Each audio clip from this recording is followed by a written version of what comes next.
Assalamualaikum warahmatullahi wabarakatuh. Alhamdulillahirabbil alamin wa bihi nasta'in wa ala umuri dunya waddin. Wassalatu wassalamu ala asyrafil anbiya'i wal mursalin sayyidina wa maulana Muhammadin wa ala alihi wa sahbihi ajma'in. Rabbi shrah li sadri wa yassir li amri wa hlul 'uqdatam min lisani yafqahu qawli bi rahmatika ya arhamar rahimin, amma ba'du. Alhamdulillah, pada hari ini kita masih diberikan kesempatan oleh Allah, kita masih diberikan kesehatan oleh Allah untuk berjumpa kembali pada bulan yang penuh barokah ini, yakni bulan suci Ramadan, yang mana pada bulan yang sangat mulia ini amalan-amalan ibadah kita dilipat gandakan oleh Allah Subhanahu wa taala. Sahabat SKJ Media yang dirahmati Allah, pada kesempatan yang sangat-sangat luar biasa ini kita akan membahas mengenai apa itu najis ma'fu di dalam kitab Fathul Qorib.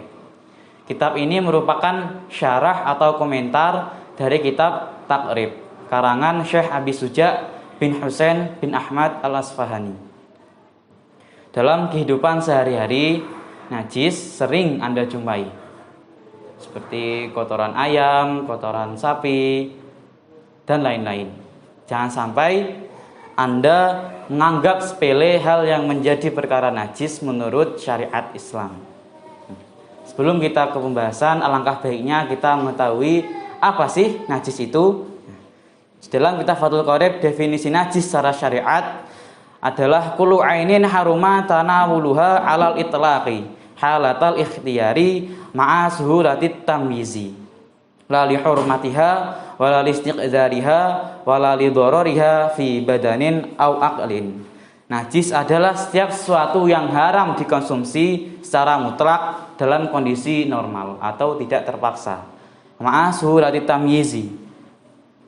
Pada waktu itu bisa untuk membedakan keharaman tersebut, la li hurmatiha, bukan karena mulianya, wala listiqdariha, bukan karena menjijikkannya, wala lidororiha fi badanin aw aqlin, dan keharamannya bukan karena doror atau bahayanya terhadap akal dan badan. Itu merupakan definisi najis secara syariat di dalam kitab Fathul Qorib.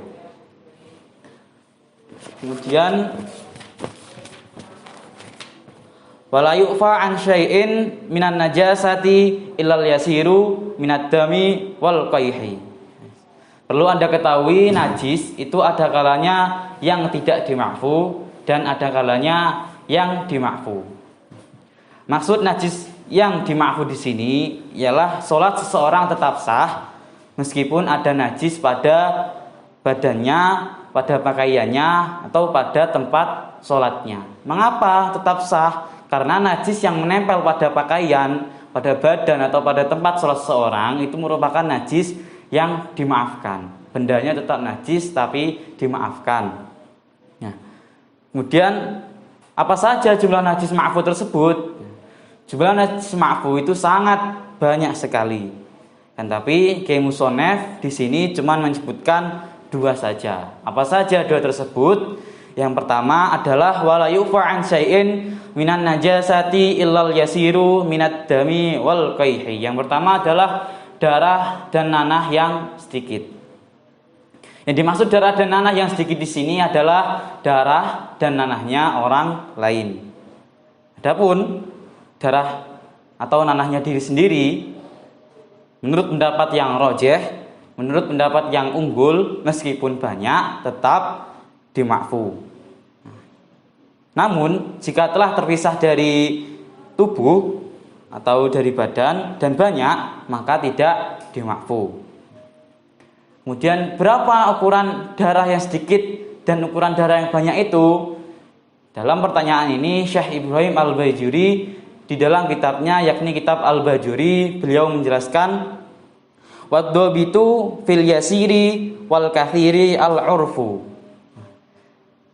bahwasanya ukuran darah itu dianggap sedikit atau darah itu dianggap banyak, itu menurut pandangan manusia itu sendiri. Semisal jika ada darah, kita menganggapnya itu sedikit, maka darahnya dihukumi sedikit. Kan tapi jika darahnya itu kita menganggap banyak, maka darahnya dihukumi banyak.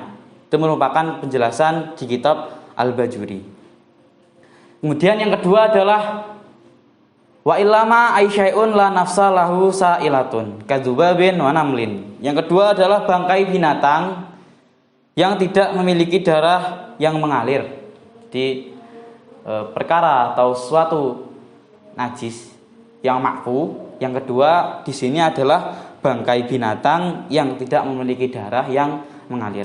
Artinya binatang kecil yang jika dibelah jasadnya maka dia tidak memiliki darah yang mengalir.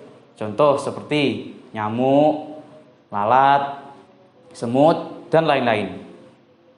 Artinya jika hewan-hewan tersebut jatuh ke dalam air yang sedikit atau air yang kurang dari 2 kula kemudian mati, maka airnya tetap dihukumi suci atau tidak najis, dengan catatan masuknya hewan-hewan tadi, hewan-hewan kecil tadi itu masuknya dengan sendirinya. Idza waqa'a fil ina'i wa mata fihi fa innahu la yunajjisuhu. Jika hewan-hewan tersebut masuk ke dalam air yang sedikit atau air yang kurang dari 2 kula kemudian mati, maka airnya tetap suci, tidak dihukumi najis, dengan catatan masuknya dengan sendirinya. Kemudian lautoroha ma'ala nafsa lahu sa'iratun fil ma'i dororo. Tapi jika hewan-hewan tersebut, hewan-hewan kecil tersebut telah mati, kemudian sengaja dimasukkan ke dalam air yang sedikit tadi, maka airnya menjadi najis. Contoh, ini ada air teh.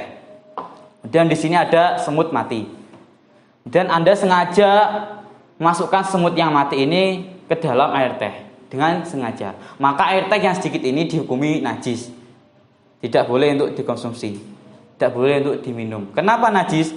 Karena hewan tersebut telah mati, kemudian Anda sengaja masukkannya ke dalam air teh, maka air teh yang dimasuki oleh semut yang mati tadi itu menjadi najis. Wa idza kasurat maitatu ma la nafsa lahu sa'ilatun wa ghayyarat ma waqa'at fihi najasatu. Kemudian ketika hewan-hewan kecil tersebut banyak dan merubah sifat-sifat air, maka airnya dihukumi najis meskipun hewan-hewan tersebut masuk secara sendirinya. Jadi gini, misalkan ini air susu.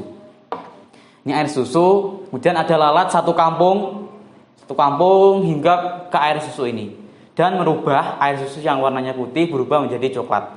Maka air susu yang dimasuki lalat satu kampung ini menjadi najis meskipun masuknya lalat tadi secara sendirinya.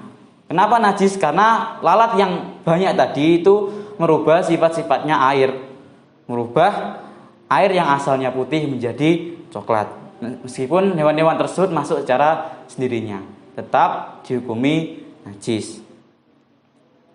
Dan masih banyak lagi najis-najis ma'fu yang lainnya yang tidak disebutkan di kitab Fathul Qorib.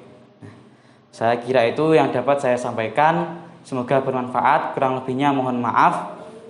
Subhanakallahumma wa bihamdika asyhadu an la ilaha illa anta astaghfiruka wa atubu ilaik. Wassalamualaikum warahmatullahi wabarakatuh.